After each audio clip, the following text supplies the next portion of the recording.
When compared to material culture, non-material culture undergoes slow change.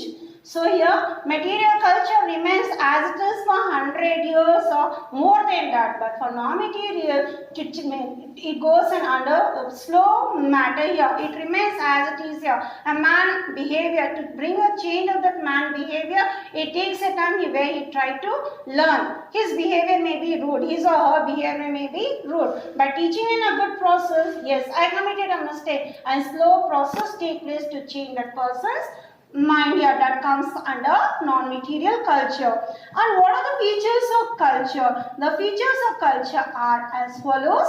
Number one, culture is abstract, culture is social, culture is learned, culture means coexistence, culture is continuous, and culture is diverse. So first let us study about the abstract culture. What is this abstract culture? Lifestyle. So we see the people in different way. We see the people in different way. Some are rich, some are middle class, and some are poor. But they are human beings only. They live in different society where they have all luxury things here, and a middle person may not be having so many things. And a person who has been in a low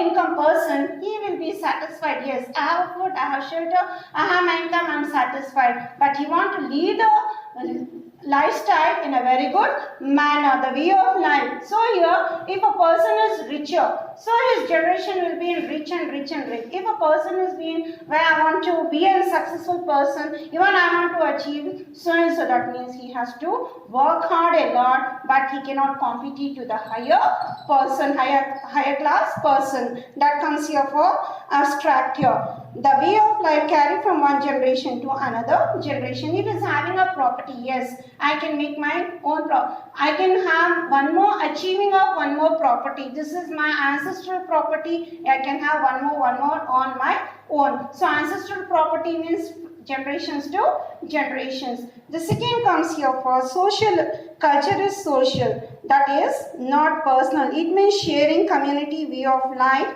food, dress, ritual, living with them. So this is, in a sense here, if there is any processions going on, what do the people do? Everyone take part in that. So here, especially in the month of summer vacations, if you have visited the village children here, during the summer vacations, we see a beautiful village festivals. During that, it is being welcoming for everyone. Anyone can take part. They can show their talent here. So that comes here for social, personal. It is not a person. Anyone can take part. There's no caste, there's no creed, and there's no gender involving. And this community way of life. Now we are living in a society, so where we have a normal food, normal dress, and the normal rituals we are following. That comes under social. Then third comes culture is learned. From where do we learn this? Culture. Society teaches? No. Society never teaches. We learn this from our family. Within our family, we learn this culture. And this does not come by birth. It's man-made. If you are wearing a very good clothes, and if you visit for some very good hotel, they respect a lot. And if you have been very bad clothes, if you just visit to an Empire Hotel, do they give a respect? No. In the sense, but dressing sense brings a man image. It is not by birth, it is man-made. It is not a natural. And these are interacted to many members of the society, like a child receives the culture, interactions from various people, discussion. Now imagine you children come, they are the two society, in the sense one is your family, second is school, and third comes your friends here. At home you will be very good, you will be at home, parents, teachers are very good, behavior and everything. And if you try to join a bad company, so what happens? You are good and you learn the same behavior of that person and you try to change your behavior.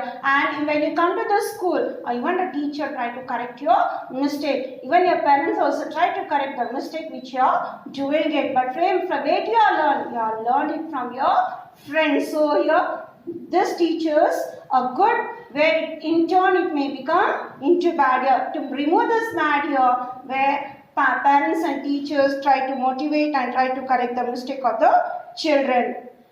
Culture means coexistence. What is this coexistence? It provides opportunity for individual ideas and talents here. So what idea a person is having, I cannot read it. Just he may be thinking. Imagine here a person sitting over there silently, and what is the expression of that person?